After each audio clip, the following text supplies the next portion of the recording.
live on YouTube.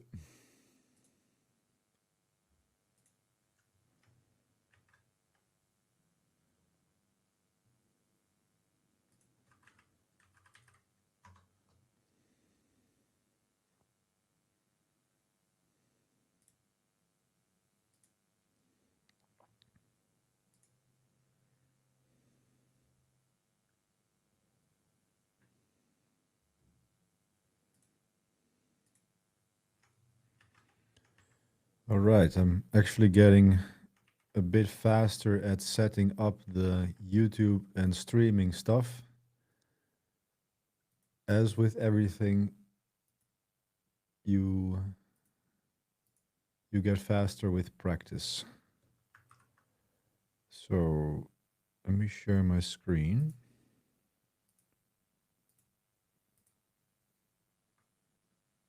All right.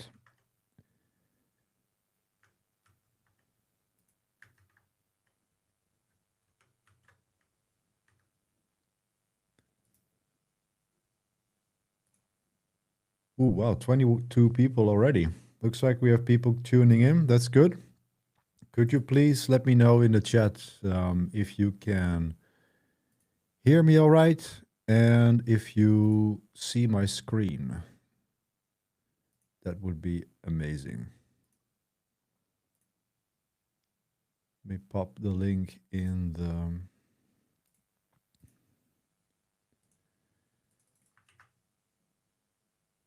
free Linux course here. There we go. We are live.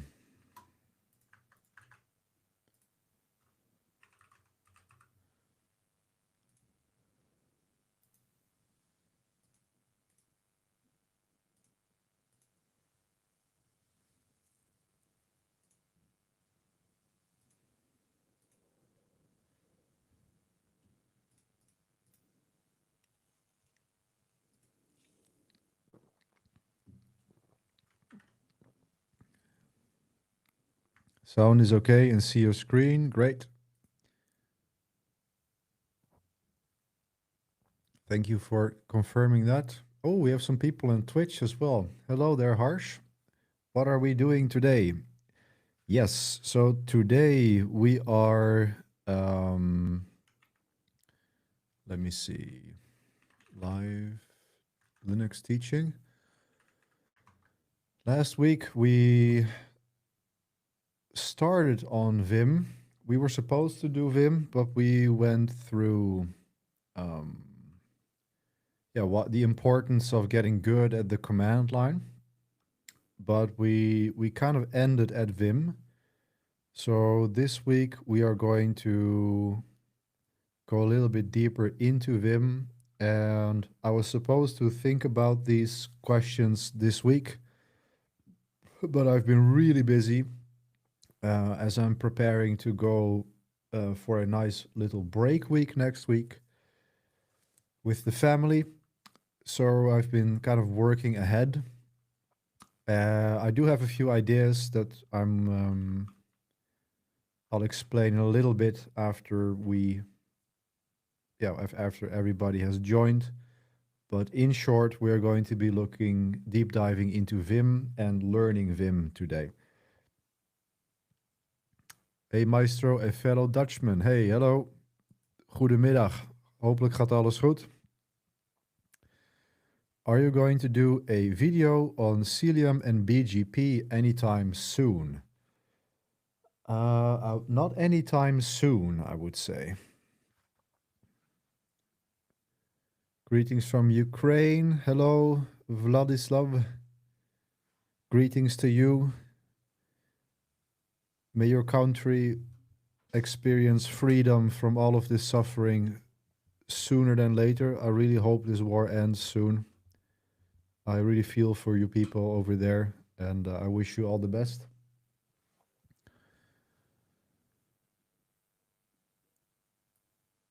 Boris says stroopwafel time. Stroop. How did you know that, Boris? Stroopwafel. Amazing. Stroopwafel is Yeah, we're still wait like we officially are starting in 5 minutes, so we can do a little bit off topic. But stroopwafel is a very typical Dutch um, snack or yeah, cookie. Is it a cookie? It's some a baked like it's just a big sugar bomb. But the thing is that you it's like a waffle. It's very hard, and then in the middle you have uh, syrup. I get hungry just looking at it, but it's so tasty. If you are ever in the Netherlands, you definitely should buy stroopwafels. Hello, Mike. Good to have you. Oh, we have people from Ethiopia, Kenya, Italy. Nice. Someone from China too. Wow. Hello there.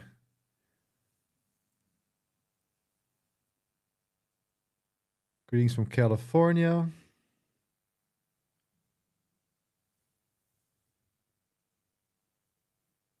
Been around the DevOps YouTube community for a while. Got a DevOps engineer job a year ago purely from being autistic enough to self-host and use Linux as main for years now. Hey, very good. Congratulations, man. And yes, that's right. That is actually the right route towards getting a DevOps job for sure. And being autistic helps. Shi- Shiro, hi, glad you're on Twitch. Hello, good to meet you here. In India, we have something called related to that snack. We call it Puran Poli. Okay, I'm going to do something risky. I'm going to Google it. Maybe you're trolling me, but we will see. No, this seems like a food item. Oh yeah, this looks really good as well. I mean, Indian people, they know food. I ate Ayurvedic food for years. I love Indian food. Oh, look at this. This arguably looks even tastier to me because it has this nice fluffy quality. I love these kind of baked. Yeah, it's not naan, right? In Suriname we have something that's called roti. It's very tasty. Yeah, I get really hungry. I should not look at this. Cool. We are getting close to the starting time here.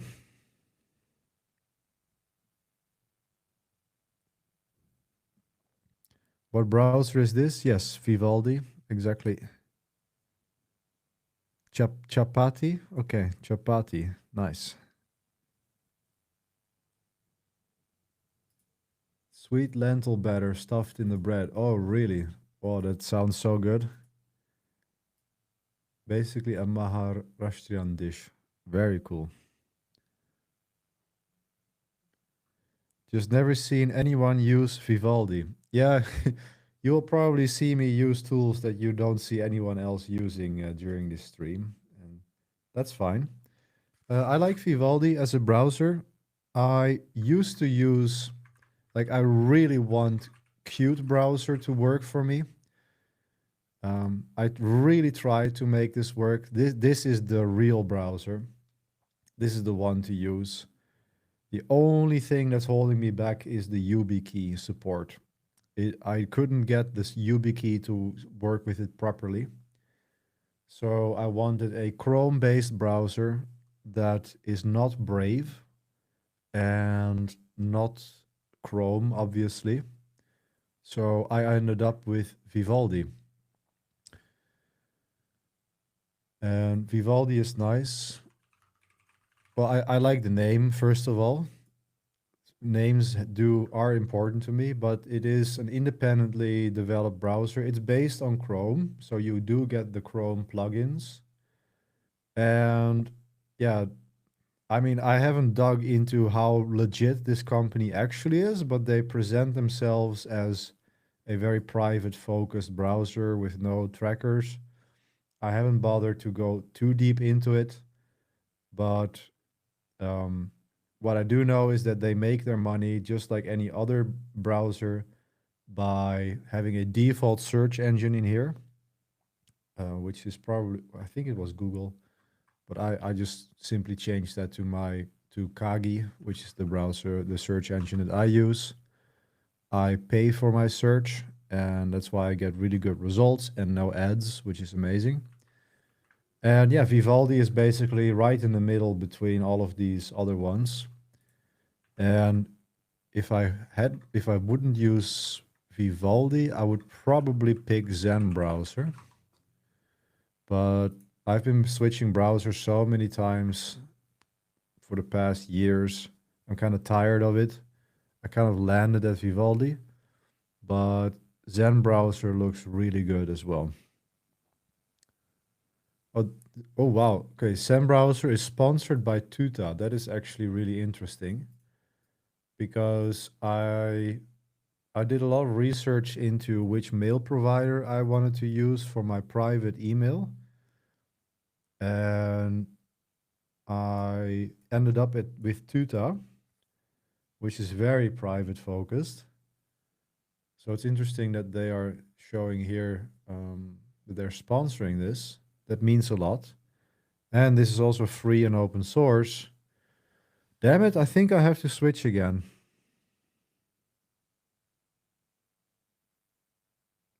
I think I have to switch browsers again. Like, just looking at this makes me feel, oh, I want this. Like, all this whole branding, everything about it. Hmm.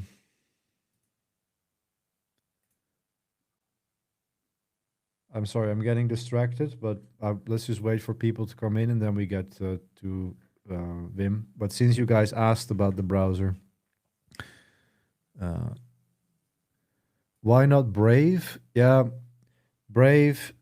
I don't. Wow, so many people saying why not Brave. I see. Um,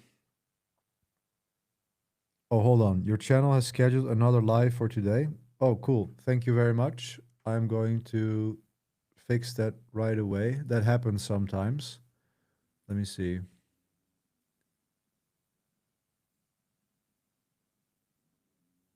Upcoming.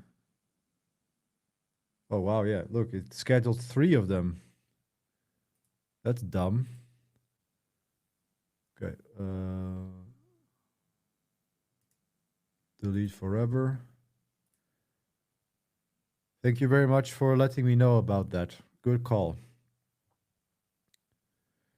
This happens when I'm using Riverside to stream, and when you then add them, and sometimes it messes up. So thank you very much for letting me know. Back to the question, why not Brave? So first of all, it's a red flag already that so many people use it. That already tells me, this is a little bit, I don't know, this is a little bit sketchy already.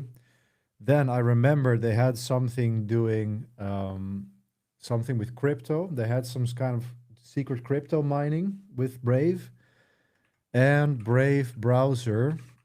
They also do this weird ad thing. What is it? Um, what is it? They do this like reward kind of thing. Where is it?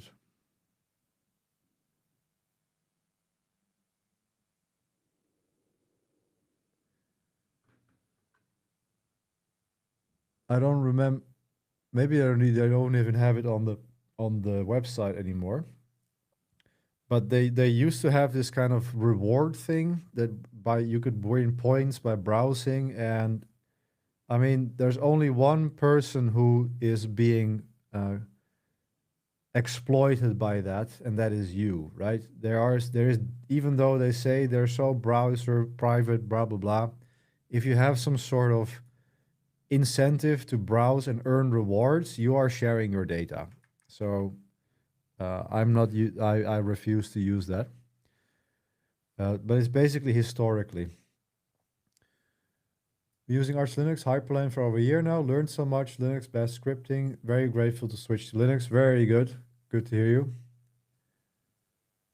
Shiro, oh, he's been in. You're a CubeCraft member. Okay, yeah, I don't recognize your name. Okay, Been over a year for KubeCraft, extended it, got a job during the crisis thanks to what I learned in KubeCraft. Hey, that's good to hear, man. Thank you for saying that.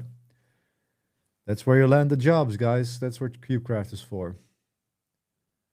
Tried Zen browser, used the traditional. Okay. Hardcore is Firefox forever. Yes, I. This is also why I switched from Firefox. I was pretty happy on Firefox, but then they did this change a while ago that basically they changed their license, etc. And I decided to switch. And it honestly, it has been really good, nice to be on a Chrome-based browser again because of all of the extensions. Uh-huh. Tutor for years, they're cool. Yep. Helium, haven't tried Helium. They are the old Opera crew that left when Opera was bought. Okay, I didn't know that. Molvat browser, yeah. If you want real privacy, then Molvat browser is the way to go. Yeah, here. So it's not secret mining. They inform about the crypto, but they do not mine on your machine. They reward. Yeah, that already is enough for me to say, nope, I'm not going to use that. Screw that. No, I'm not going to use any browser that has some sort of reward or crypto scheme built into it. There's only one person who will be, you're paying with your data. That's, I don't care how private they claim to be. All right, so that was a little bit of a distraction about browsers. Now that we have, how many people do we have? We have 92 people tuned in, so now we can start the stream proper. So this was last week, this is where we ended up. And just like every time, I will just, no, this is stream number 4, Vim, learning Vim. Okay. So this is the stuff that we had from last week. And yeah, I was supposed to think about what we were going to do today. I talked a little bit last week about why we should learn Vim before Neovim. We also quickly introduced dev containers. Okay, that's fine. Maybe spend some time reflecting on this and share more thoughts. Yeah, exactly. But this is basically what we are going to try to cover today. How would I learn Vim if I were to start over? How would I configure Vim from scratch and do some Vim cheats and shortcuts? Now, I did talk a while last week about using Neovim over Vim, or rather why you should use Vim instead of Neovim when you're just starting out. And there seemed to be a lot of reactions on that in the chat last week. So I feel I didn't do a good job in explaining that. And actually, I have had a pretty good idea of how I would illustrate this. Because when I was thinking about preparing for this stream today, I actually planned to kind of revisit my Vim chops because they have atrophied. You know, I've been using Neovim almost exclusively for well over 2 years now, I would say. In the beginning of my career, I was a hardcore Vim user for at least 1.5 years. I hadn't even heard of Neovim at that point. I was just using plain Vim. And I caught myself before starting or when preparing for this stream a couple days ago, thinking, ooh, I have to refresh those skills because they're not there anymore. Which is exactly the kind of point that I was trying to make, that if you start using Neovim, the Vim stuff starts atrophying because you use all these fancy plugins. So I thought actually that would be the perfect way to show you what happens if you don't follow my advice, and also prove to you that that I'm a bad example at this, and what happens when you don't get the Vim basics down properly, okay? And there are a few reasons why I don't have the Vim basics down properly anymore. So that's what we're going to be diving into by showing you how I have actually lost a few of my skills.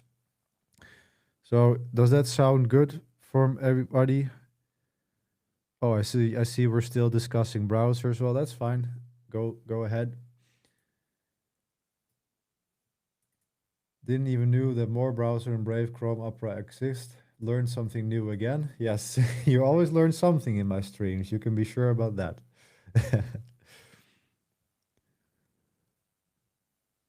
Cool, cool, cool. All right.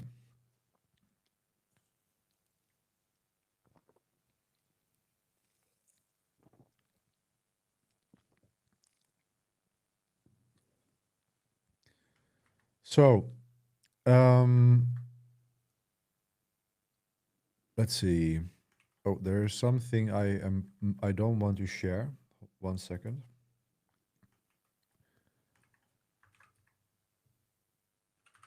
Okay.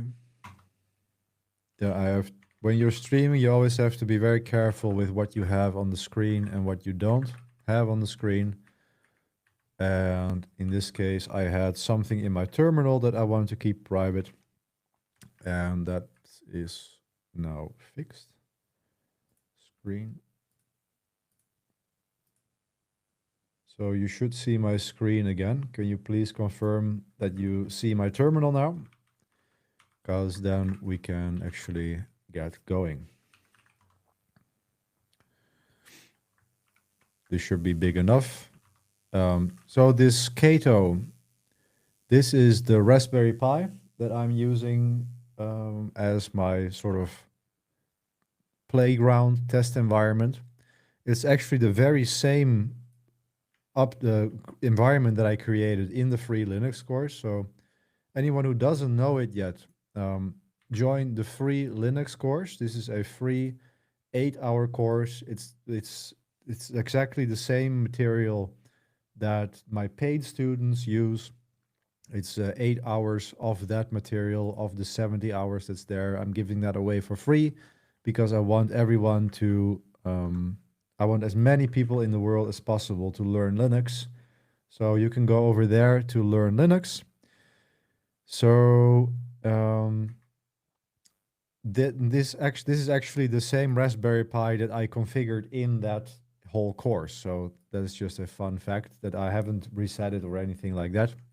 And actually, there's someone here called Kato. That's really cool.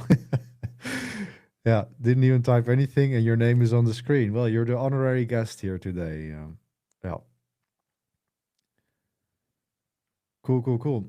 So this is the same Raspberry Pi, and this one, which Vim, it has Vim installed, but it does not have NVim installed. Okay, so this only has Vim. Now we did configure Vim in this Vimrc.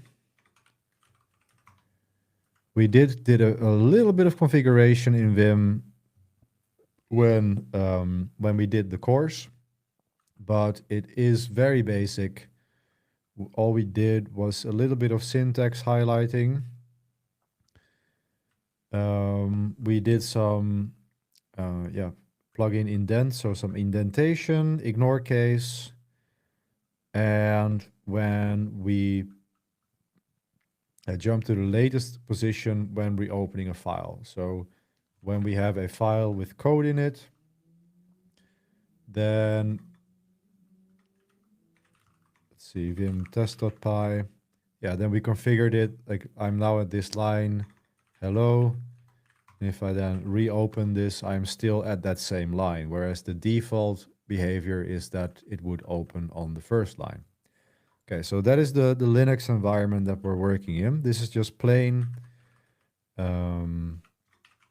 Ubuntu server running on a Raspberry Pi. So that's what we are working with. And before we start, I will just show you what I actually use in my day-to-day. So let me see, settle CLI. Let's just open up. Oh, wait, yes, I have a dev container open here. That's a better example. So if I open up one of my file, I'm now in a dev container. So this has my dev environment, Vim environment that I use every day. This is aliased to V. So Neovim is alias to V, and then I just V dot, and then it opens the current directory in Neovim. And then from here, I can start opening files, etc. Okay. So this is my main, my home place, basically. And if I want to, I'm actually using lazy Vim for this, those who are interested. So this is what I'm using. It's basically a pretty pre-configured, fully fledged IDE built on Neovim. And I'm showing you this, but again, I'm teaching you today that you should not be using lazy Vim, Neovim if you are in the beginning of your journey, okay? If you haven't worked in Vim for at least 6 to 12 months only, then you should not be using Neovim. And I'm going to prove my point here of why in a second. But just to show you what I'm using, this is it. So it's lazy Vim. So what's neat about this is then a Python project, and I can search for lazy extras. I can install lang Python. And if I now reopen the file, it's now going to automatically install all of the language servers, the plugins, everything that we want to have here. So if I now open up my Python file, main.py, it is now installing Rough and Pyrite, etc. And now we are already seeing some import issues because we don't have a virtual environment activated, etc. And if I were to change this, then now I'm getting errors saying typer is not defined. So Rough is linting my code as I'm typing here already. Okay, so this is my fully fledged bread and butter dev environment that I use every day, and it's fantastic, right? I love it. I love using lazy Vim, and there's a reason why I'm using Neovim, of course. Also in my home lab, if I would just open up my home lab dev container, this one is then configured for YAML editing. This is where I spend most of my time writing YAML and debugging YAML. And yeah, it's all really nice and clean, perfectly configured, all to my taste. Now, the issue is if I now start SSHing into servers like I used to do in my first job, then I don't have that fancy dev environment, okay? So comparing what I have here, if I open Neovim, I can do find file, for example, right? It has all of these conveniences. So I can press F, and here there's all of my manifests here. And if I search for Calibre or if I search for my blog, then I can very easily search my files like this and select them. I can preview them. It works really well, and all using the keyboard, right? I'm not using the mouse at all. I haven't used the mouse ever since I switched to the terminal here, okay? So it's really smooth and clean. Now, what if I am on a Linux server and I don't have this nvim installed, and now I just have Vim improved? Well, I don't have my fancy sidebar like I have here. I can just easily open this up and look for my files, right? So, and that is exactly why it's such a good idea to use Vim for a few months. So yeah, before I get into those differences, maybe I'll read the chat for a little bit. Let's see. Why not use Neovim? Okay, well, that's where we are going to, that's what I'm explaining now. Topic to discuss: which Linux certification has job market value and which skills have real life value? Yeah, Gerard, we have actually discussed that in last week's stream. So if you go to the free Linux course, you will see the last week's stream, and we can have that there. What's the plugin for notifications? Yeah, like I'm not going to go too deep into my whole NeoVim setup. If you're used to modern IDEs, going bare bones Vim for a year seems pretty rough. Yes, it is rough, but that's exactly why you should do it, okay? We'll get into it. For someone who only uses VS Code and switches to Vim, is the learning curve slow? Yes, it is slow. The learning curve is brutal at first. Yeah, that's right. What do you think about Yazi? I use Yazi with NeoVim. Yeah, I mean, this is exactly what we're going to get into, okay? So you can use the easier user-friendly tools once you know the base ones really well. So you also know what to do if the fancy tool is not available. Gerard, you nailed it. That's exactly why, okay? That's exactly why. Very good. Okay. Let's see. Auto mod held a message for smart detection. No, okay.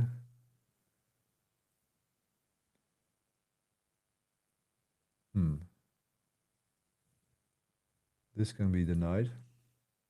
I want to ask advantage. What are the advantage of learning Vim properly? Will improve my text editing experience. I've only known about Vase. Okay. So, okay. Well, do we have good relevant questions here? Very good. Okay. So let's talk about it. So you can use the user-friendly tools once you know the base ones really well. So you also knew what to do when the fancy tool is not available. Okay. So this is actually, I'm going to copy this from Gerard. And that is actually the best way to put it. So you're earning a place in the notes here, Gerard. Gerard is also a Dutch name, so I assume that you are Dutch as well.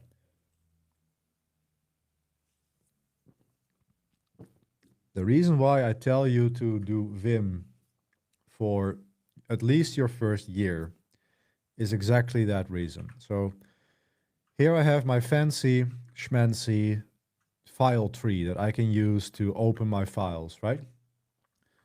Now, if I get used to this, I am not going to learn how to navigate the file system on Linux properly, okay? Let me take you back to my first DevOps job. When I was a junior DevOps engineer in my first job, and remember, this is when I came straight out of the hospital. I had studied for about a year in my own time to become a DevOps engineer, and finally I landed my first DevOps job.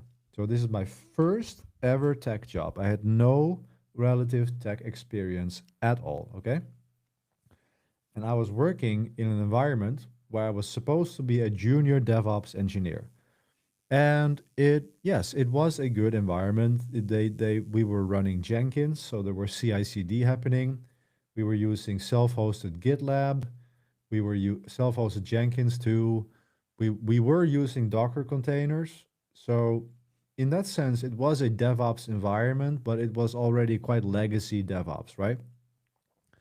So the main work that we were doing was maintaining and managing Linux servers. That is what my main activities were. So there would be a Slack, and we would always have one person doing Slack support that day. And then every day there would be problems from dev teams. We had like 30 dev teams that we served. And every day there was like, oh, the app is not working, or our dev environment is stuck, or whatever, something went wrong. And you always just had to go SSH, blah, blah, blah, and go to that server and check what was going on, okay? And we used Ansible playbooks to deploy these servers. So it was, yeah, okay, it was pretty DevOps, but it's not nowhere near modern DevOps, okay? Lots of manual server debugging. And this is also why I accelerated so quickly in my career, because I was having this hands-on, day-to-day problem-solving experience on the command line in Linux. Okay, I had to. That's all we had. So always Bash, no Z shell, and so in short, every day I found myself on a different server fixing a problem I had never seen before. Now, if you then teach yourself to use something like this, and every time you are on a fresh Linux server, and let's say that I am going to cd etc systemd, okay? Let's see, I'm in etc systemd.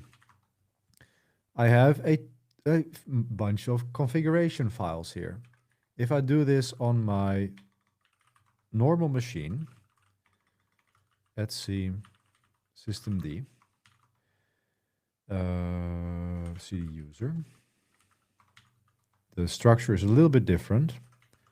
Let's see, do I even have... Okay, there's a few service files here, for example. Now, if I'm on my local machine, I would do v dot, and then I look at the files like this. I scroll through them, default target. Okay, I'm used to scrolling like this, and this is what I'm used to doing. And this is fast. This is fast. Now, what if I'm on a system that doesn't have Neovim? Okay, so what I do need to know now is, first of all, I need to be able to see all of the files here. Maybe I want to just get a quick sense of what is in these files. System.conf, okay, this is the head of it. Head sleep.conf. Oh yeah, this may be something that I want. And then I maybe open system.conf like this, and then I can start editing, okay? But I need to know how to do that, okay? I need those basic skills, and this might sound really basic to you, but you may be surprised at how, if you have a software engineer, for example, who is only used to opening things in Neovim, I've seen this happen before my own eyes, that they could open Neovim like this and then find files and maybe look for service files and open the dbus service. Again, I'll take it a bit slower. So I'm running nvim now. And now there's this find file shortcut. So I have F find file. And let's say I do service and I open up dbus service. Okay, it's very smooth. But if that same developer is now on this command line, he may not know that you can actually head files, for example, and preview them like this, okay? Now, Vim also has a little bit of inbuilt scrolling like this. So if I just type vim dot, it does give you a little bit of a menu like this, so I can open it up like this. But now I don't have my neat little sidebar to open up a different file, right? So what I would, and this is what I mean with atrophying, I do not remember how I can open up a different file from Vim now. Because I'm so used to working in this, and if I want to search my local directory or open up the files to my local directory, I'm so used to using space E and then doing this.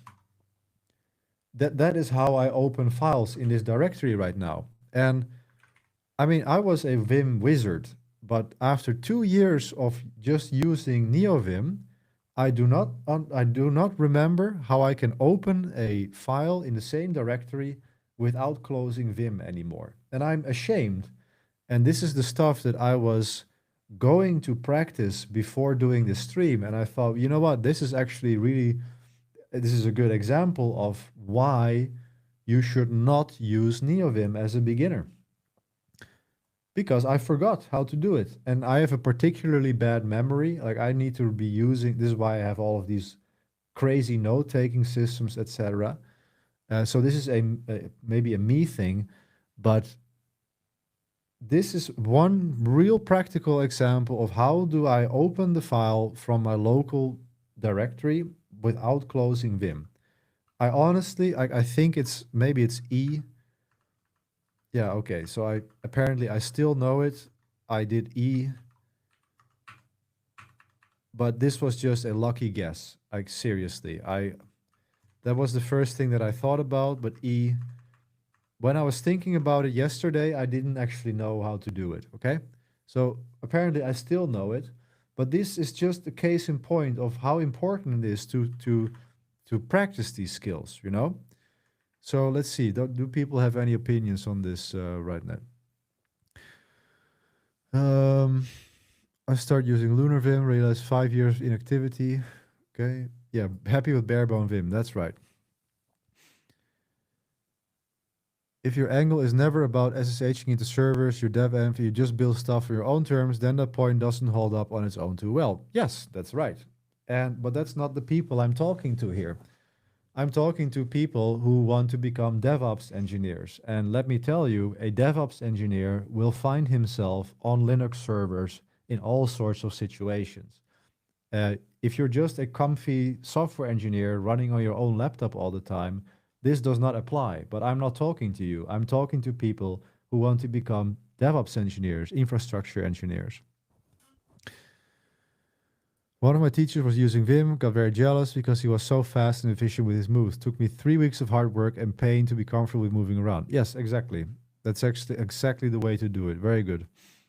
If you ever need to enter a container for some microservice troubleshooting, that env is also very minimal. Exactly. And you'll be in the containers all the time, I can tell you that. No regrets. I've been VS Code free for 2.5 years now. Very good. Vim Tito. Having discouraged with his AI evolution, I need some advice. Yeah, this is off topic for now. We can do it later, but check out my latest videos. You will like it. Mental friction leads to deeper learning. Embrace it. In retrospect, the pain only gradual. Yeah, exactly. Bex, you push a lot of the default settings, but why do you use dot files? I don't get it. Okay, yeah, that's something I can get into. Die schwarze Sonne wird wieder aufgeheben. What? Okay, you can. Let's ban this person. Can I do that? Hide on this channel. Okay, he is now gone. Bye bye. Cool to see you streaming. Yes, good to see you too. We get your logic. Okay, that's good. Is this your first stream? No. What is your approach when trying to solve problems in general? Like, what is the first thing you do? We can get into debugging. I want you to review my project name, Gemify search. No, we're not doing that right now. Why would you use Vim instead of VS Code? I think VS Code. Yeah, you were just trolling. That is just trolling. Copilot open system conf in a new tab. Yeah, exactly. I still need to have paper with the shortcuts in my desk. I still need to have a paper. Yeah, right. Well, that is also the thing, right? So Neovim, when you have a well-configured Neovim, it will show you a plugin called which key, okay? So every time I'm doing something here and I press a key, it's going to show me the next key. And this is great. And on the one hand, it is a way to learn Vim. But on the other hand, this also removes all of the memorization incentive, right? You don't really get good if you constantly get help like this. It's like you're trying to learn something and the teacher is right beside you. And as soon as you sort of start writing the answer, then he gives you the answer. Like they don't do that in school. When you're making a test, the teacher is not standing there and say the answer is this, the answer is that, because then you don't learn anything. Okay. So the whole point here is that these Neovim has all of these conveniences. Okay. And you're going to unlearn all of these the skills. First of all, if you just start with Neovim, you are not going to learn all of the skills that that we're going to be talking about in a second. You're going to learn all of these conveniences that you would get in you wouldn't have in plain Vim, and you're never using the actual environment that you're going to be working in. Okay. Because to be fair, you can download plain Neovim and not configure it all at all, and it's almost the same as plain Vim. Okay, So Neovim is not the devil in that sense, but Neovim almost always is equivalent to something like Kickstart or Lazy Vim or whatever. There's always, like, almost no one uses plain Lazy Vim. So if you want to become a good DevOps engineer, someone that I would respect, if you want to, if I'm hiring people and you want to impress me on an interview as a junior engineer, then you come in and you, when I give you a Linux environment with nothing installed, and I tell you to change a setting in one of these systemd files, what I want that junior to do is I want that junior to, first of all, check the permissions.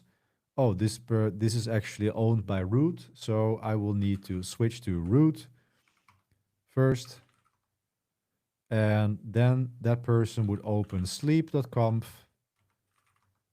And is that empty? Vim resolve. Oh, I'm not in the directory anymore. Etsy systemd. So vim sleep.conf, and this is what I want him to do, okay? And actually, I gave a bad example here because you should not actually use a switch to the root user. It would be cleaner if he did sudo vim sleep.conf. That would actually be the cleanest option if he did that. But that is what I want to see. That's then you have my respect, okay? And in some ways, like, I don't know, Nano, if a person would use Nano, would I have the same respect? Probably not, but at least he's using the tools that are available to him. So there would be some respect there. But if I see someone being able to just open a file in Vim, sudo vim networkd.conf, and make his edit and be done with it, then you already have so much covered of what you need as a beginner DevOps engineer, okay? So this is the main point, that you will be in environments where all you have is VI. Did we have busy?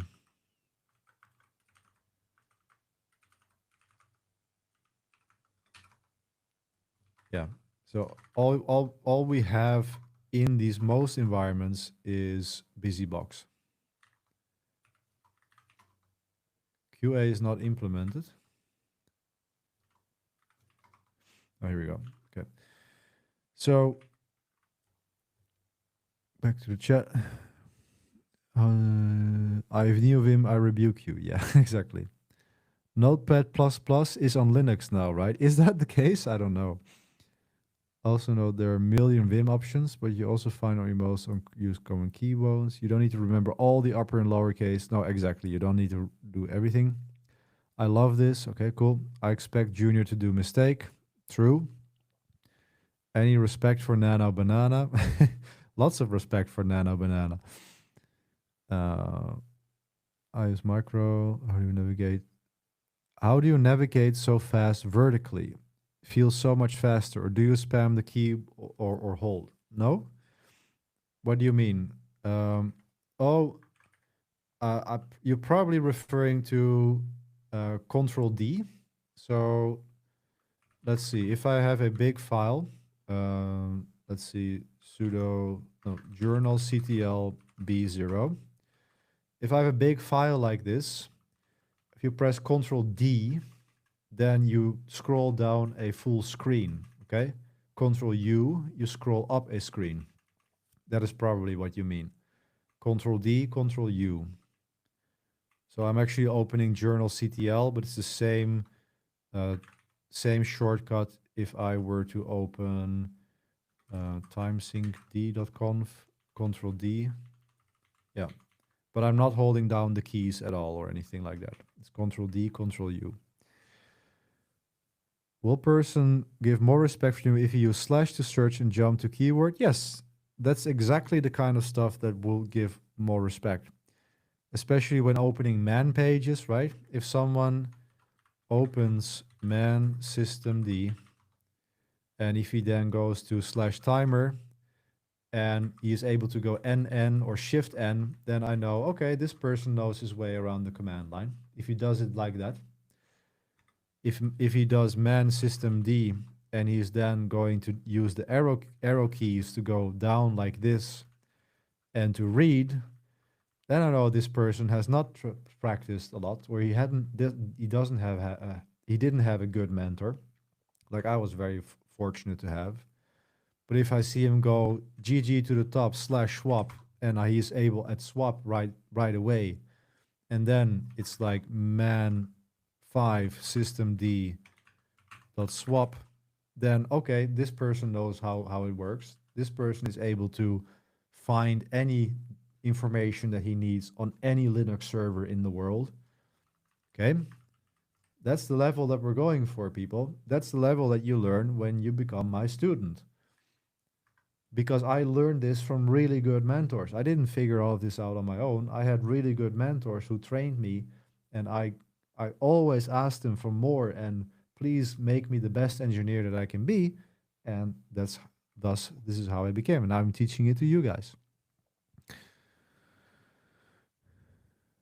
Sometimes I always have problems with when trying to use vanilla Vim is the syntax for searching for files and making find replace and using quick fix list. Yeah.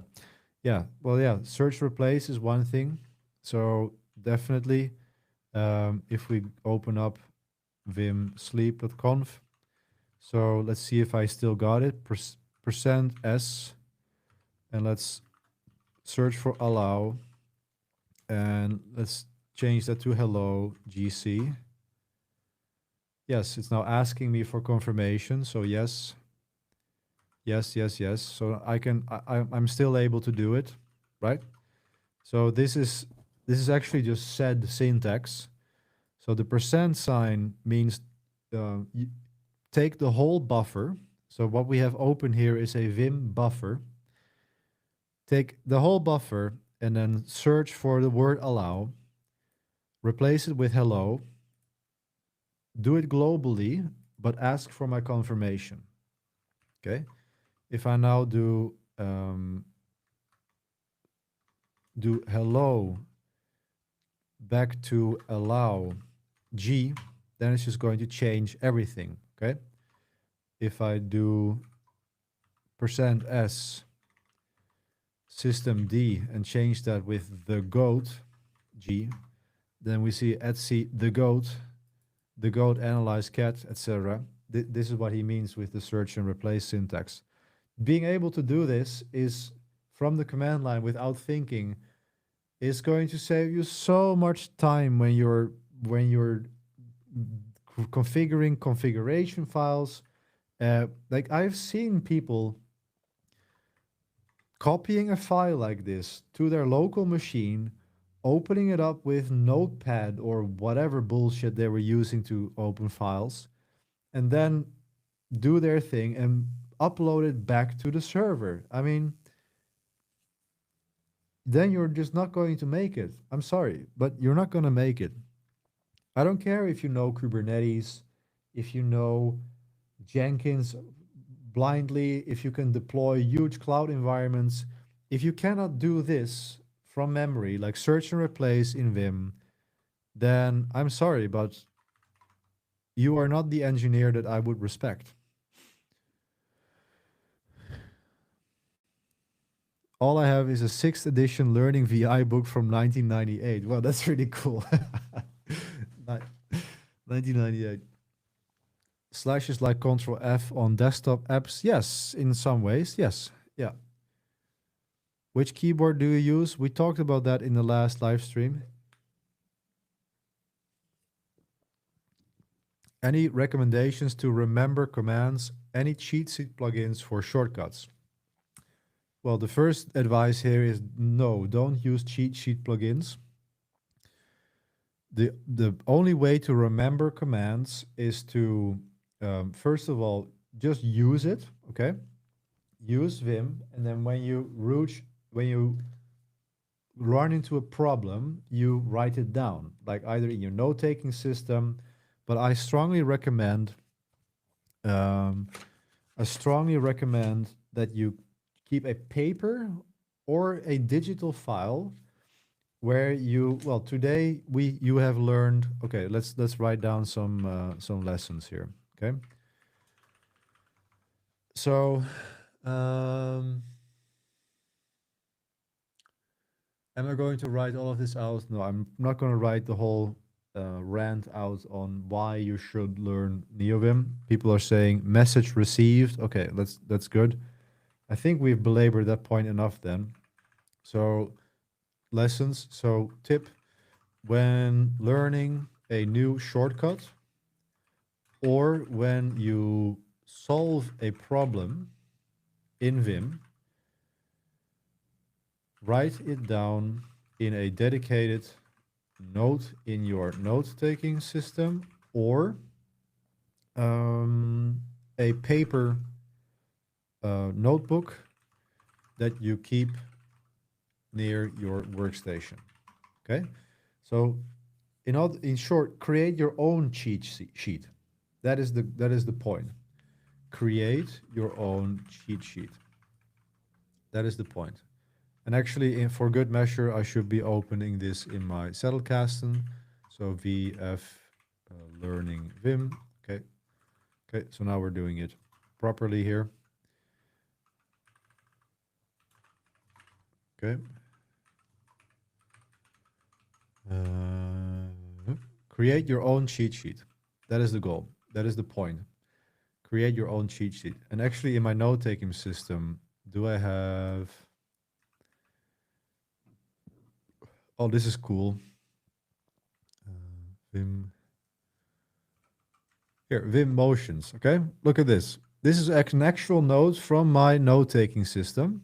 Just to show you the what I mean by this. These are my own cheat sheets from my own note-taking system. So motions. F parenthesis, go to the next occurrence of parenthesis in the sentence. So if I do F parenthesis now, it will go there. T, but then one character. Actually, this might not work because I have plugins for this in Neovim. So let's see, sleep.conf.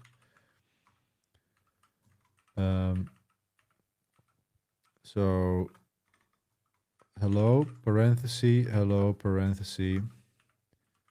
So if I press F parenthesis, yeah, this will go there.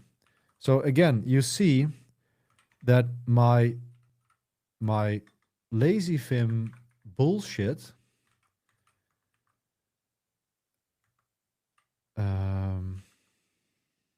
let's see, blue serve. Oh, here, this one. This lazy Vim bullshit, it is changing my the normal Vim. Okay, so F parenthesis doesn't even work. It doesn't even go there. But that is actually a proper Vim motion. T, but then the character before. So if I do in my on Vim, if I do F parenthesis, I go to the next parenthesis, T parenthesis, I go back. Okay. But it doesn't work in lazy Vim because it won't, they change it. There is probably some sort of auto completion in it. Okay. Selecting in parentheses, VI parenthesis, that probably will work. So this is text in parentheses, VI. Yeah, that does work. So this is how I yank or select it. If I do yank in parentheses, so YI parenthesis, then I can copy the text in between these, and I can very easily copy and paste it. Okay. Now these are just some Vim motions from my actual Vim learning days. So this is what I mean. Selecting VIW, select the word, but it doesn't matter where you are in the word. So VIW, I select the whole word. VIW, always use this one. It's a good tip. Okay. And paste that in the chat for you.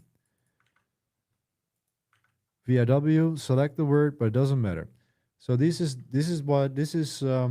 just an example. Okay, there are more Vim. What did I have more? Vim LSP, Vim keybinds, Vim use cases. This can be interesting. When I write an article, I sprinkle it with these kind of quotes. One useful way of cleaning these up is by navigating to the beginning of the line, F dash, okay, to jump to the dash, and then D as to delete it. That kind of thing. So write these notes for yourself, but you discover this when you are doing some work, and let's say you have this, you are coding or writing in Vim. Another tip I'm going to give you is take notes like this in Vim. Write markdown files in Vim. It's fantastic Vim practice for motions. So let's say I'm doing this and I'm learning Vim and I'm like, how can I grab the text inside of these parentheses, right? Well, that is, we just learned it. Yank in parentheses. So every time you come across a problem like this, then you search for help and then you write it down in your note-taking system. Create your own cheat sheet. And the next point is going to be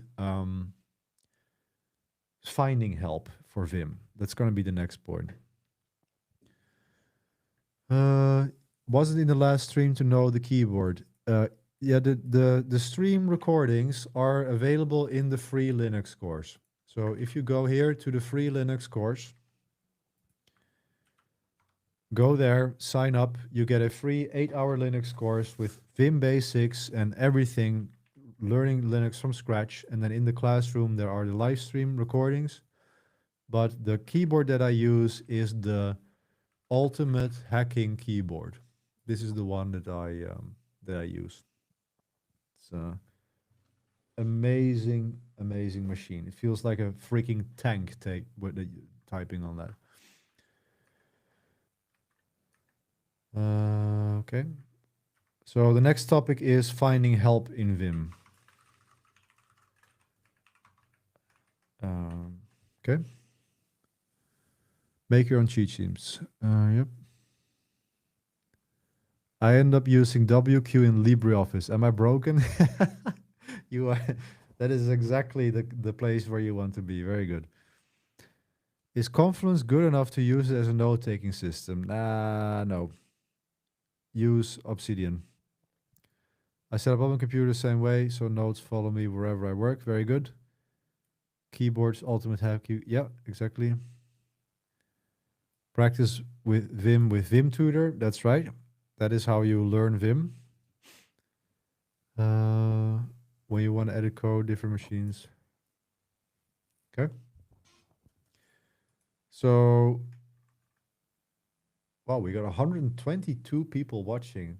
Very cool. If I haven't said so, if I haven't welcomed you yet, welcome to the stream. Very good to see everybody. Interesting to have so many people listen to me rant about Vim, but it's good to see because it means there is an interest to it, and I can hopefully make a little bit of a difference in the world and pass on the teachings that I was given that made me the engineer that I have become. So no questions. 122 people, you must be doing something right. Yeah, right? Very cool to see.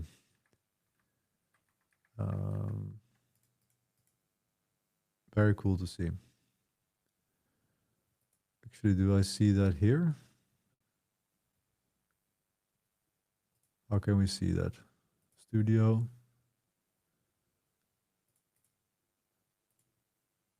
Content. Live. Here, stream manager.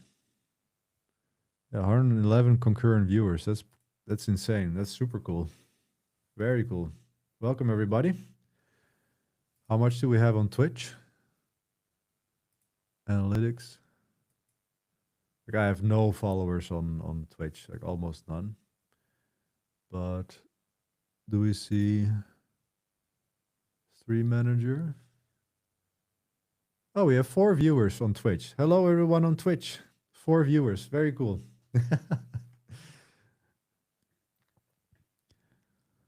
I love the humility and candor you're giving on this topic. I appreciate that. Thank you. Will this help me with standard VI? What are the key differences to Vim?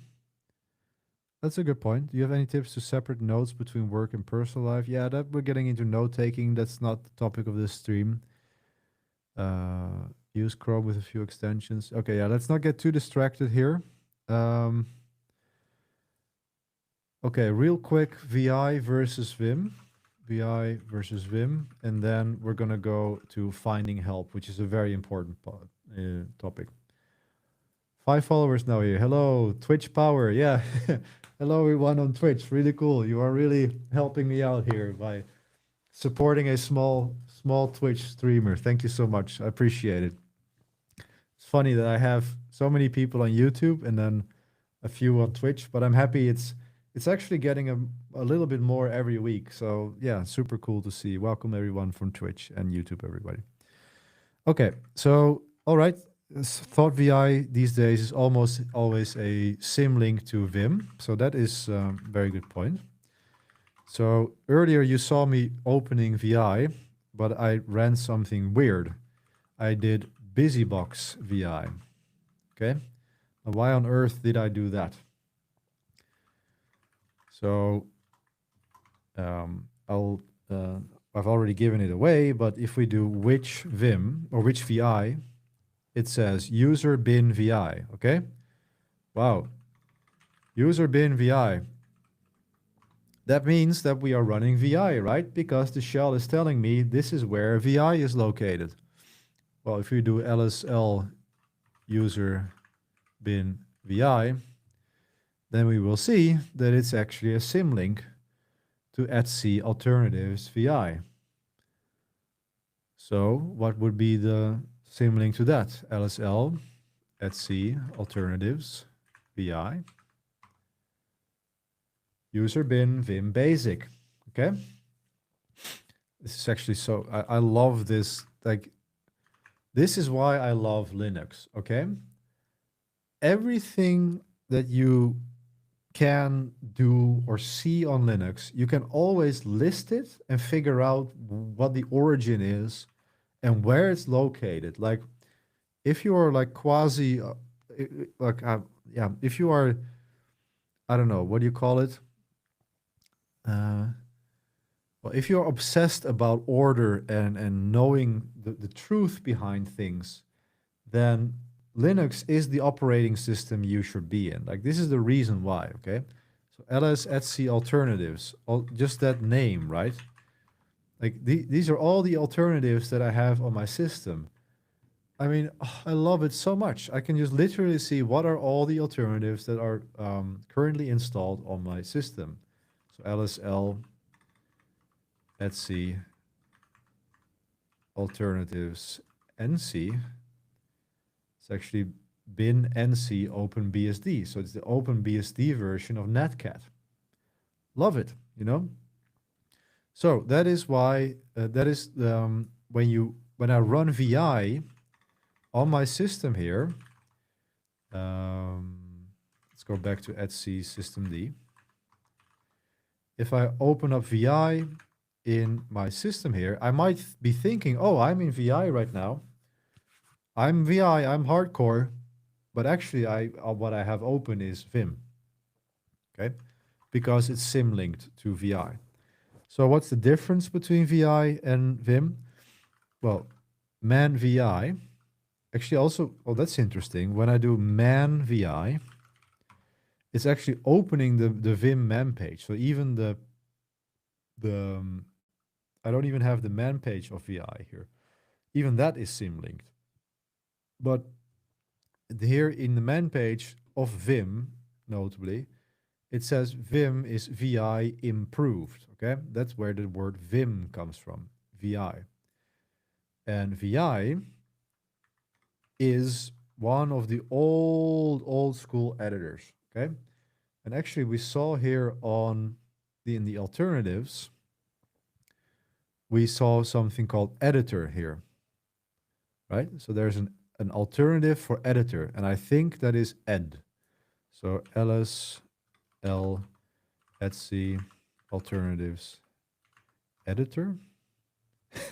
Okay, it goes to nano. But let's do a little bit of research. So Wikipedia ed. Erectile dysfunction. Okay, that was not what I was looking for. Ed editor. Okay, so ed text editor. Let's read a little bit about the ed text editor. Ed is a line editor. It was one of the first features of the Unix operating system. Although not commonly used today, it remains a part of the POSIX and Open Group standards, alongside more sophisticated and commonly used editors such as VI. Okay, so you may think you're hardcore when you use VI, but a real Chad is able to use ed, which was released in 1973, 52 years ago, okay? That's when one of the first editors that you could edit files with on the command line was created on the Unix operating system. Now, I am not a real Chad. I have never used ed. I just know of its existence. But basically, what I have learned is that it started with ed, and then the improved version of ed was VI. So if we open up VI here, then VI, pronounced as two letters, VI, is a screen-oriented text editor originally created for the Unix operating system, the portable subset of the behavior of VI and programs based on it, and the X editor language supported with these programs is standardized by the single Unix specification and POSIX. So VI is standardized by POSIX. So VI is actually a mode of the earlier X editor. Okay, originally X lacked a full screen editing a bit capability, but in 1976, Bill Joy enhanced it to support visual mode. So Vim or VI is a modal editor. Program was updated to start in visual mode when it launched with the command VI instead of the legacy mode when it launched via the X command. So what we're actually using is X in visual mode. In this way, X and VI are the same program, not two programs. So this is some editor history here, okay? The name VI comes from the shortest abbreviation of the X command visual, which switches. So that is how VI came about. You had the X editor, which in turn was based on ed, if I'm not mistaken. And from that, the Vim editor was created. So to run VI, so how can we run VI if we don't have it installed on our system, okay? Because neither can I do sudo apt install VI. Unable to locate package VI. So how can we install VI or use VI if it's symlinked to Vim? And well, I already gave it away earlier, but hope maybe someone remembers it. Let me just do a test if you're paying attention. So how can I use VI on this system if I cannot install it with apt? And I'll do some questions in the meantime while you think. Do you have any thoughts on putting nodes, Obsidian, pushing it? Yeah, that's all unrelated to Linux and VI. Live organization system. Yeah. Linux problems, you can always dig in to find it why. Windows issues, yeah, exactly. So yeah, to the point of Linux being such a wonderful operating system because you can always search it and see what's going on. Try doing that in Windows. Very good. Can you explain how to use ed? Yeah, you're joking, but yeah, I cannot. I never used ed. I am not a real man. No. I used ed on my CS degree on a PDP 11 and then moved to VI when learning Pascal in C in the same degree. Yeah, we have a real chat here. Pascal? No, Max. Very cool. I learned VI back in 1989. I've been using it since then as a sysadmin. Jose, you are a Chad. Learning VI in 1989. I refuse. I had the pleasure of using Olivetti Linux. That was bad enough. Old school is definitely not always better. Keys filtering old school. Okay. Okay, curl VI. Compile it. How do we install? How can we use VI if we cannot install it? Curl it, compile it. Yeah, that's not a bad idea. That's actually a good thing. VI source code. Could we actually download and compile VI? Apparently it is on GitHub.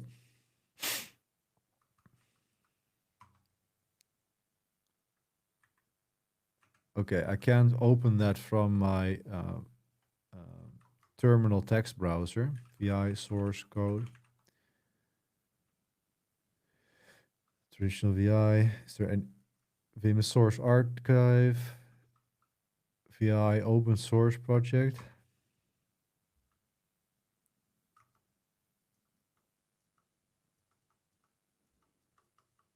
Okay, so we have to VI source code, have to fall back to a terminal browser. Okay, so here's the actual source code of VI. At least this person claims that it is. So yeah, that is one option to do it. Okay. Okay, so nobody has remembered how to do it. Nobody picked that up. That's fine. That's fine. To use VI on modern Ubuntu, we use something called BusyBox. Okay, so then we can research BusyBox. So BusyBox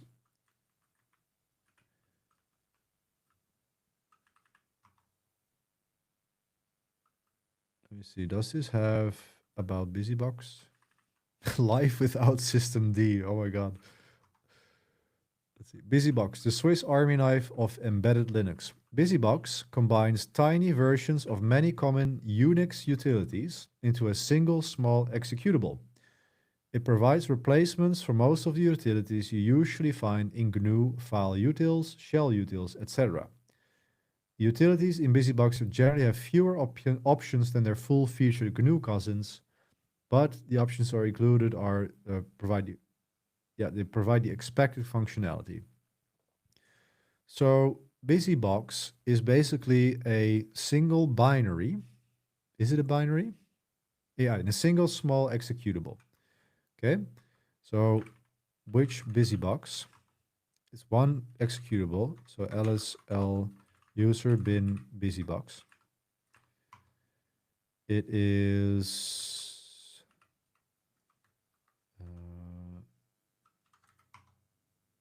yeah, 963 kilobytes. So it's 1 megabyte. But BusyBox, BusyBox help.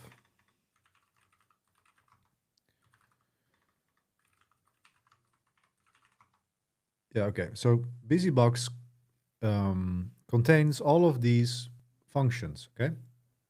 So these are a lot of shell built-ins as well. So if I do which bracket or type bracket, type bracket, you will see that bracket is already a shell built-in. So it's already in my bash shell, but BusyBox also includes these, okay?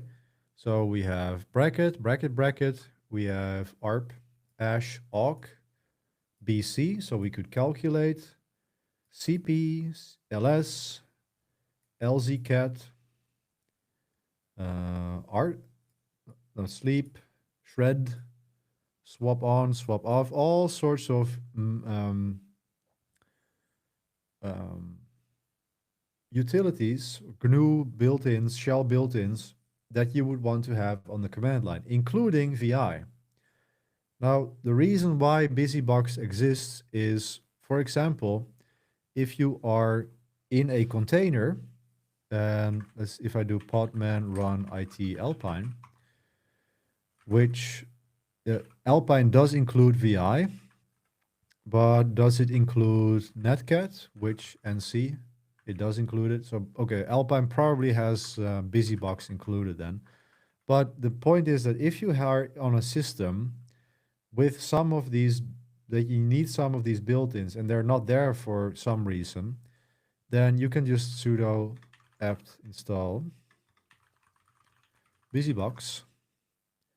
So we are already at the latest version of BusyBox, and now I can run BusyBox vi networkd.conf, and now I'm actually in vi. Okay. Now let me open up a second terminal and SSH. If I go to etc systemd, and which file do we have here? Networkd.conf. If I open Vim, okay, so look what I'm doing. BusyBox vi networkd.conf here. And here I do vi networkd.conf. Now, see the difference? This is syntax highlighted, okay? There's also in the bottom here, so this is, I wrote vi, but you know now that I'm running Vim because it's symlinked to vi. And now we can see some of the differences. So one of the differences here is that we have the line number and the word number over here in the bottom of right of the screen. If I move, it shows the position of the cursor. We don't see that over here. In here, I have visual mode, okay? So I can select multiple lines like this, yank them, and I can paste them, blah, blah, blah.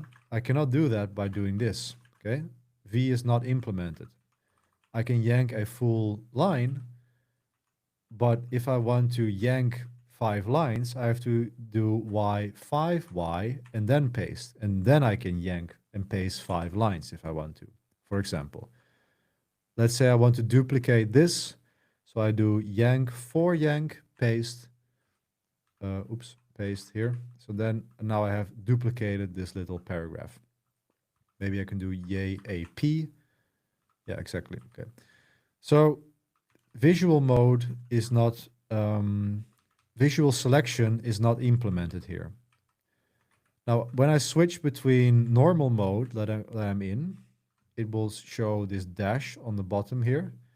If I press I, it shows me that I'm in insert mode. Here in Vim, down here, it says insert. I'm now in insert mode. So it is very clear that I'm in insert mode. And if I escape, it's not there. So escape, I. So those are many of the differences that you will notice when you use VI instead of Vim. Actual VI, okay?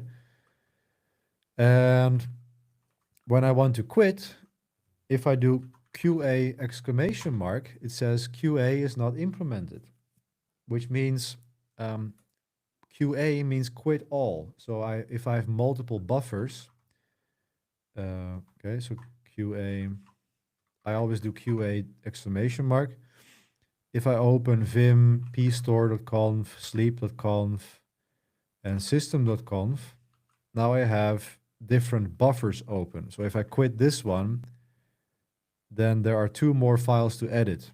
If I do quit this one, then I finally have it open, right? QA is not implemented here. So here I can just do Q. So those are some of the differences. In short, VI is much more bare bones. It's older, and Vim has, compared to VI, has a ton of quality of life differences. Okay, next we're going to look into getting help for Vim. And then I've already been talking about Vim for 1.5 hours, so then I'm going to make an end to it. Okay, BusyBox is also a great video topic by itself. Again, especially in container talk context. Yes, exactly. BusyBox is available in the Alpine container. Yes. Yeah, I forgot to set the Pomodoro timer. I wish BusyBox expanded to include curl. Yeah, good point. I've just started at Alpine Lima. I found a user bin VI bin busybox. Okay, cool. Why open multiple at once? Because sometimes you want to edit multiple files. Hey there, I'm really interested in your learning. Can I ask where to start? Yes, so there's the free Linux course here. I'll share it with you here. How did you choose your browser? This we talked about this in the beginning of the stream. If you rewatch the stream from the beginning, you will see a full walkthrough of the browser. Recently watched the free Linux course. Was a great course. Okay, great. Thanks for saying that. So if you like the free Linux course, then if you actually want to land a DevOps job, then I strongly recommend you check out kubecraft.dev.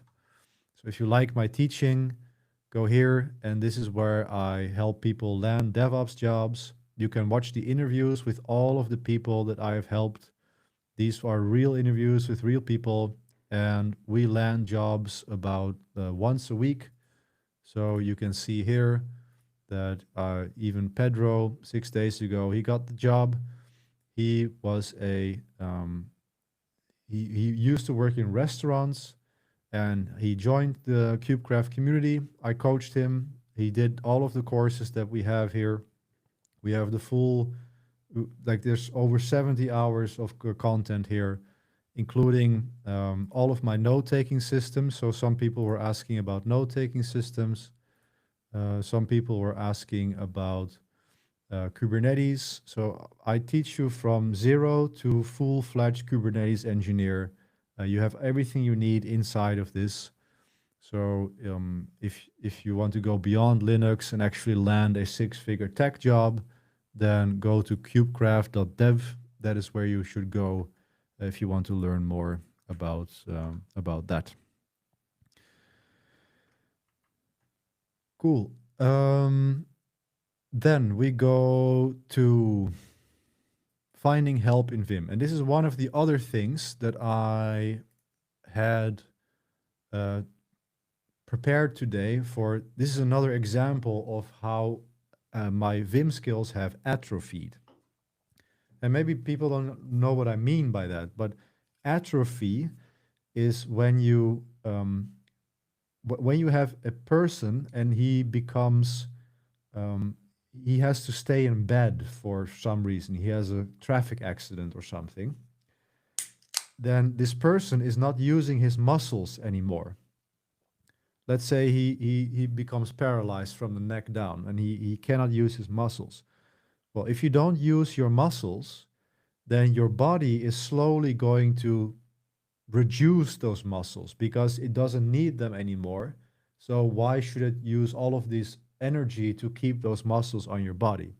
And that process, when a muscle decreases because you're not using anymore, that is called atrophy.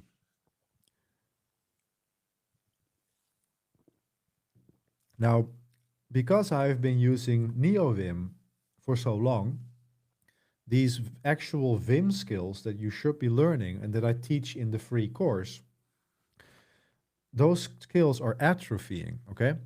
So when I am in my main system, so let me open up my home lab repository again. And let me see, what would be a good example for this?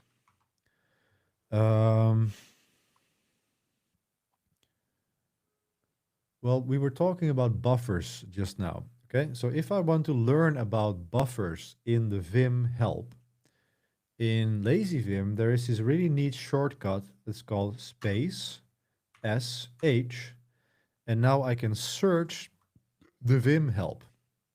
So here I can search for buffers, and here I see buffers. And now I have the Vim buffers manual open. Oops. Let's do that again.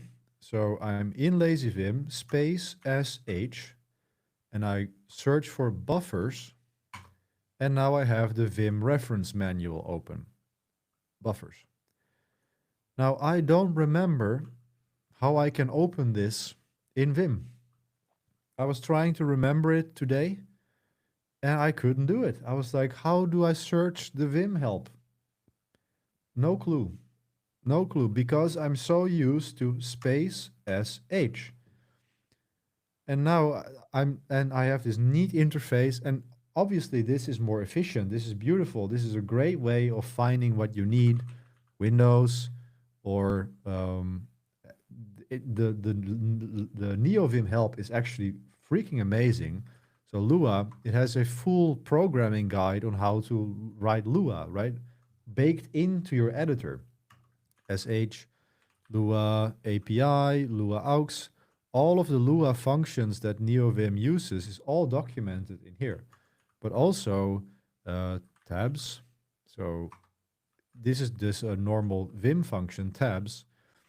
So everything you need to learn Vim is already inside of Vim, all of the documentation. But if I'm on a system without lazy Vim, then like I'm opening Vim networkd.conf. And if I want to know more about buffers, I cannot for the life of me remember how I do it. So what I would do is, first of all, to figure this out, well, what would you, let me ask you, what would the first thing that you do if I ask you, how do I search for help in Vim? What would your problem solution look like? What is the first step that you do?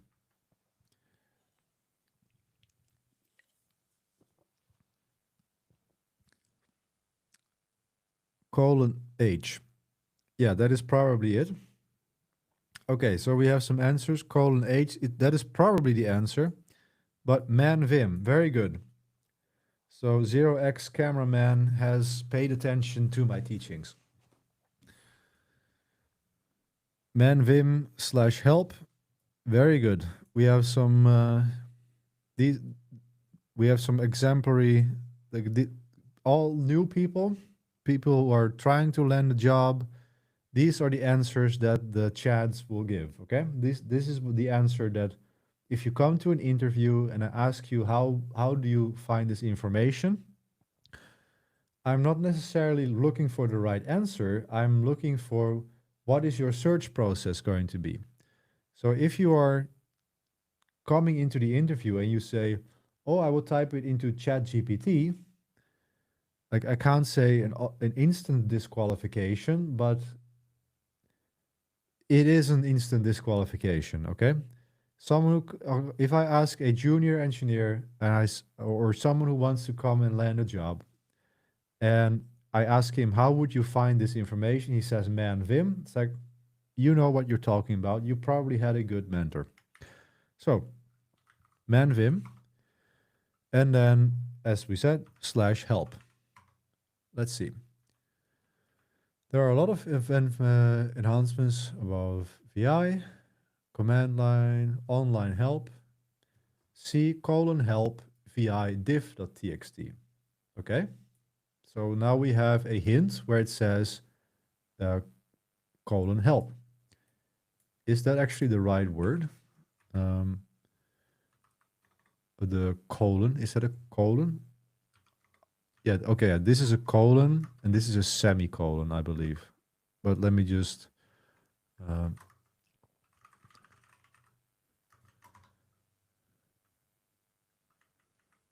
when to use colon. Colon, yeah, okay. It's correct. It is a colon. I hate it when I don't know the word, or if I think I'm saying something incorrectly, I have to look it up. Okay.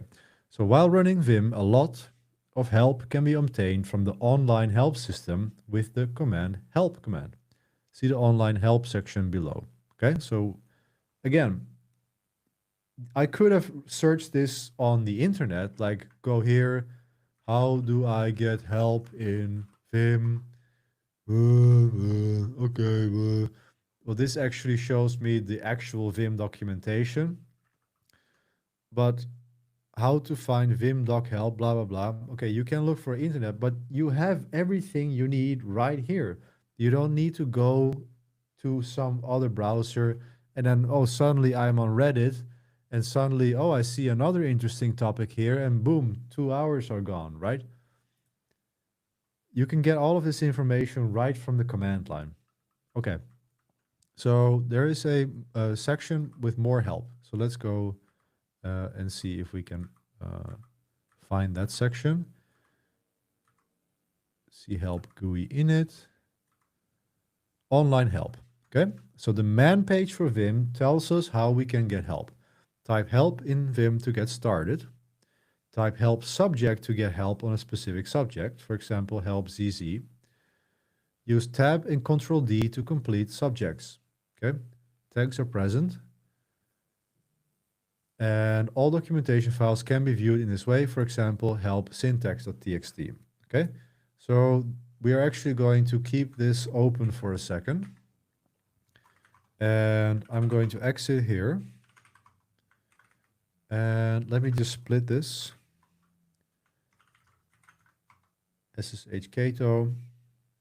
And I'm going to make it a little bit smaller. I think you should still be able to read it. So I'm on my Raspberry Pi, systemd, and let's open sleep.conf, okay? So help subject. So help ZZ, and now I see help about the ZZ command. For example, is write current file. If modified, close the current file, same as :x. So if I want to find, well, we did the QA earlier, right? So I quit this, help QA. Then here I have information about the QA. Exit Vim unless there are some buffers which have been changed, right? I was talking about buffers earlier. So this opens in a different window over here. If I want to switch to the, so down here is my file that I'm editing, and here is my help. If I want to switch back to it, I can do Control W, J, and now I am back here. This is another reason why you should always learn the default key bindings, because Lazy Vim comes with these other key bindings that changes things. I believe for the Control W, they keep the defaults. At least you can still use the defaults. They don't remove them. But Control W, K, and now I can move between those, okay? If I then want to exit this, it's just as if I'm exiting a buffer. So :Q, and now the help is gone, okay? So this is how we can get help. So what else do we see?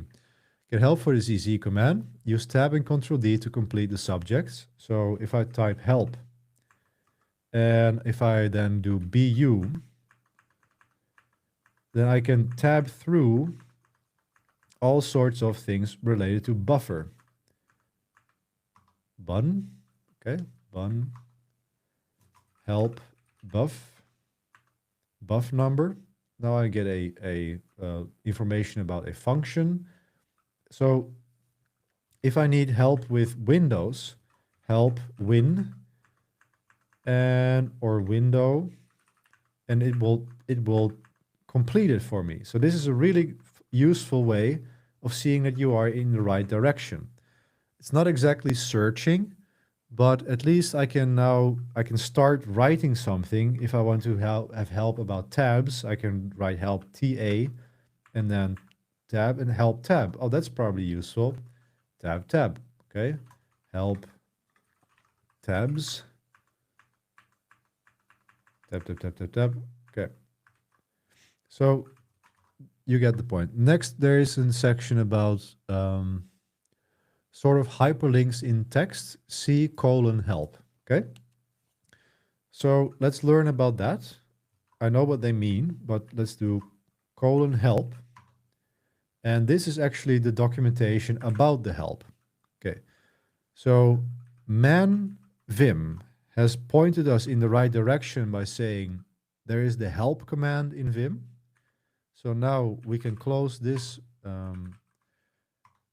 Tmux pane and go back to the normal one, because here we have actually the actual help documentation. And the way we open that is, okay, I'm happily inside of Vim on my Ubuntu server. I am editing, but now I want to get more help about something. And if I type help, I can now start reading the documentation. Okay. This is how we can get help in Vim. Now, they're talking about sort of hyperlinks in here. Okay. And the Vim tutor, notably, also includes some information about this. It will teach you how to use the Vim help. But let's see, where does it explain about the tabs? There is something about the, let's see, move around, HJKL, jump to a subject, position a cursor on a tag, like bars, and then hit Control bracket. That's the thing. And then you have to remember Control O jumps back. So if I find this bars here, I can do Control bracket, and now I have the bars section open. I press Control O, I'm back. And now I see the help, now I remember it, but I did this so much in my early days, okay? Getting started, about the manuals, the first steps in Vim, moving around, there's so many YouTube videos, courses that people buy to learn Vim, but it's all here, okay? It's included with the program. The first steps in Vim, Control bracket, and here we go. This chapter provides just enough information to edit a file with Vim. Not well or fast, but you can edit. Take some time to practice with these commands. They form the base of what follows, okay? Control bracket, running Vim for the first time. To start Vim, enter this command. It has a beautiful guide all on the command line, and there's like people making games for this and all sorts of stuff. If you just read what is in here, you're going to learn Vim much better than anyone else can teach you. Go to the source. Always start with the source. Okay, so for the Control O, I'm back in the table of contents, Control O. I can now move to moving around, Control bracket, word movement, moving to a character, scrolling around, Control bracket, and I can read about scrolling around. All from the command line. No internet, nothing. Control O, and I'm back, okay? And this is how you get help. This is how you learn Vim. Same for Bash. If you're learning Bash, there's tons of courses and stuff you can do. But if you just open Man Bash, and arguably this is a little bit less accessible, so reading this from top to bottom as a beginner is probably a big ask, but you can literally become a Bash expert programmer by just reading this from top to bottom. That's all you need to learn Bash properly. So you have everything you need. If you just open Vim, help, and it has the full guide here. Getting started, you have the Vim tutor, the first steps in Vim, Control bracket, read, open this one, read, Control O, and we are back. You have everything you need here, okay? So that is how I would say how you properly learn Vim, and you start with those starting guides. And when you run into a problem, you train yourself to open Vim, help, and then you start learning about motions, for example. Help motion, a command that moves the cursor. These are explained in motion.txt. Okay, let's check out motion.txt. Boom. I have everything I need to learn motion from the creator of Vim, okay? I'm an influencer on YouTube. The Primogen is great, but Bram Molenaar, rest in peace, created this. And that's the person you want to learn from. Okay, I'm actually feeling my heart rate rising because I'm getting so excited and uh, like this. So maybe this is a good end to time to end the stream too. Let's do a couple of questions, but then we're gonna uh, end it soon.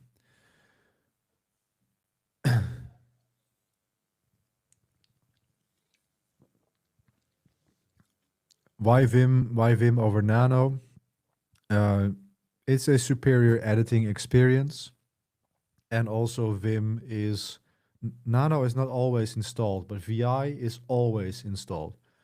So if you learn the VI key bindings and learn how to navigate with VI, you in any container, any Linux system in the world, you are able to edit files.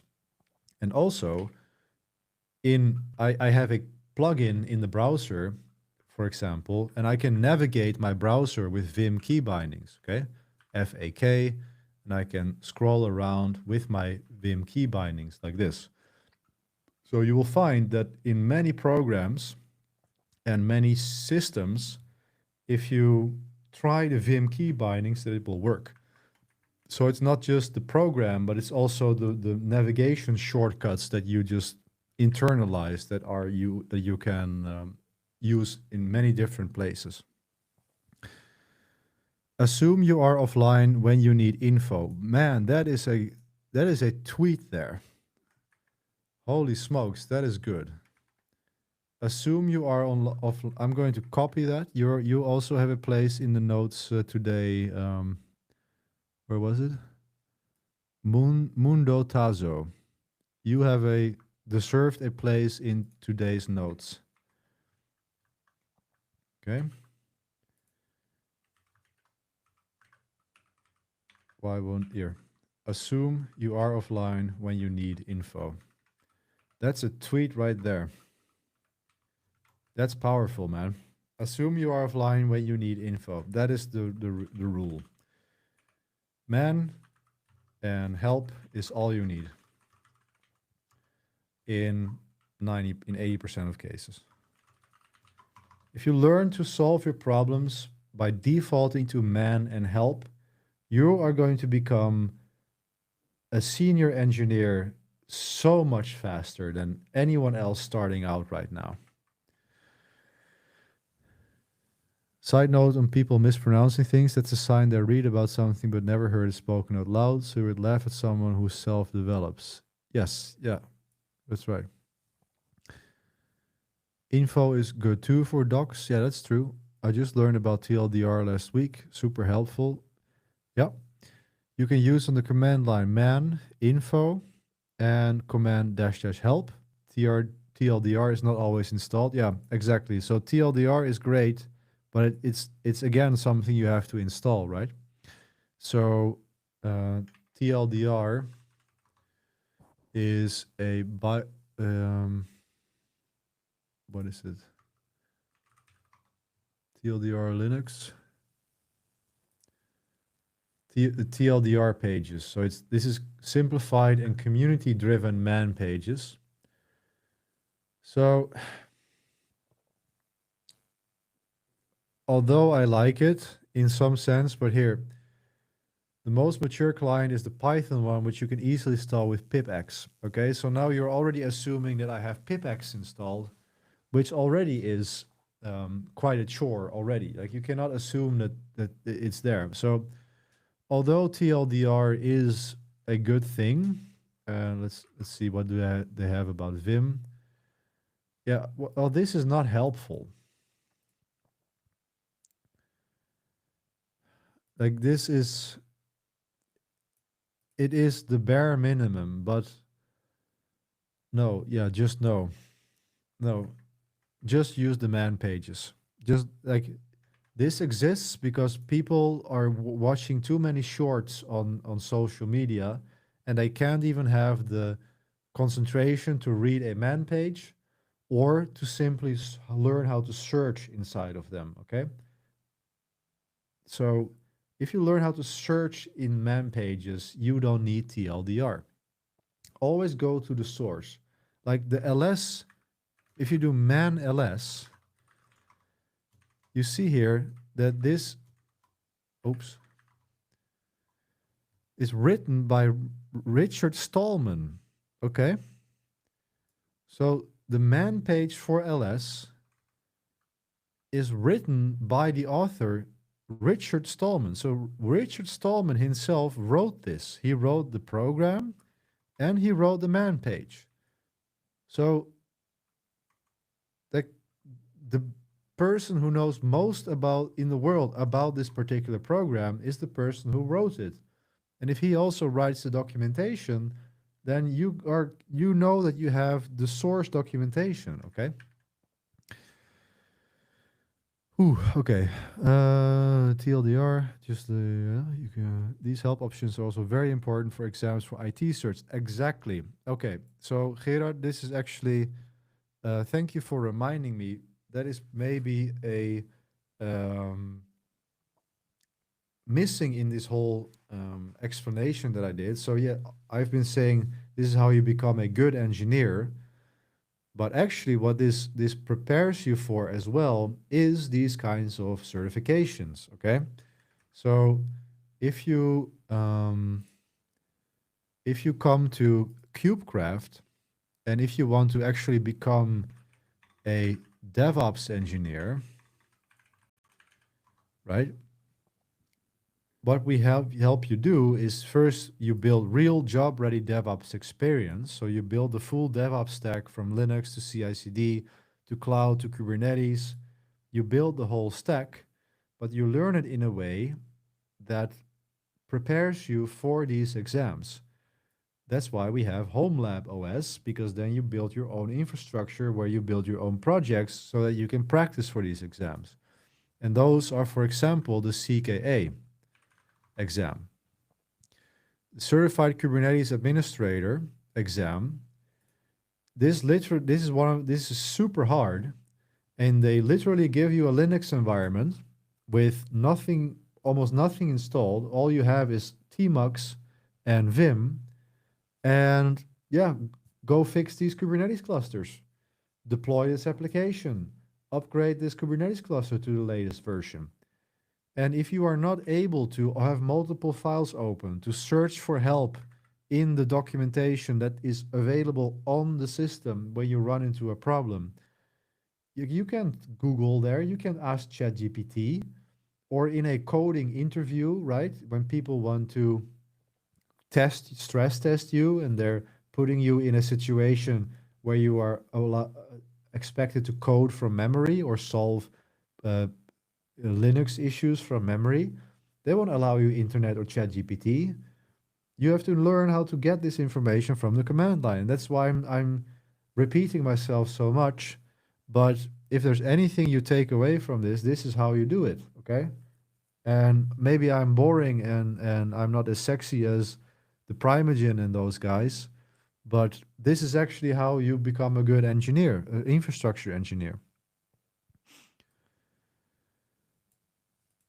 Yeah, searching with slash. Yeah, we did that earlier, but that's how you do it. So you do slash. And got 4 think centers yesterday for a little Kubernetes cluster. That's very cool. What's the best Linux distro for DevOps? Well, the best one to learn. So we have our students start with Ubuntu. That's where we start. So that's what you learn in the free Linux course. You can learn that here. But then the KubeCraft has a quite interesting, unconventional way of teaching you Linux by using Arch Linux. Okay, so we teach you how to actually build your own Linux system from scratch. And Linux from scratch is a term on itself. We're not doing Linux from scratch, but what you do is you learn how to create a Arch Linux system completely from the bottom up, partitioning the disk with df. No, not with df. Um, I'm getting tired. I'm forgetting the things. But you partition your disk with fdisk. You use fdisk, so you use the included tools that you have in the boot environment. You create Linux LVM partitions. You encrypt everything. So you build from a blinking cursor all the way up to a fully functional system, and that is, in my opinion, the best distro for DevOps. And I used Arch Linux for several years now, and I only recently switched to Fedora because I wanted to try a immutable OS, and I also wanted to yeah, change something different. I really like it so far, but everything I learned on Linux, all of my sysadmin skills are 100% learned by using Arch Linux. Okay. Prime is fun, but he makes me feel like I drank too much coffee. We appreciate your chill style, better for learning. Yeah, yeah. Prime is great. Like I have nothing against the Primogen. He's amazing, and he does many good things for the world. But I can only watch him for 10 minutes, and then I'm overstimulated. I cannot do it for more than that. But there's someone for everyone, right? I hope he keeps doing what he does. Building from the bottom up is a great learning school. Same with Kubernetes the hard way. Yeah. All right, guys. Well, that is about all I have in me for today. My introvert alert is going off. I need to go and rest now. Thank you for all of the good questions. How many people do we have now after all this ranting? Oh, we're at 90 people now still, so that's great. I'm doing my best to teach you the way I was taught and to give you the best mentorship I can. Thank you for all the good questions, and I hope this was useful to you. The free Linux course is available here in school. Come and join there. Let's hang out. You can meet friends. You can watch the course and interact with people. Go here and make some Linux friends. We're all hanging out together. Go here if you want to watch the streams and check it out.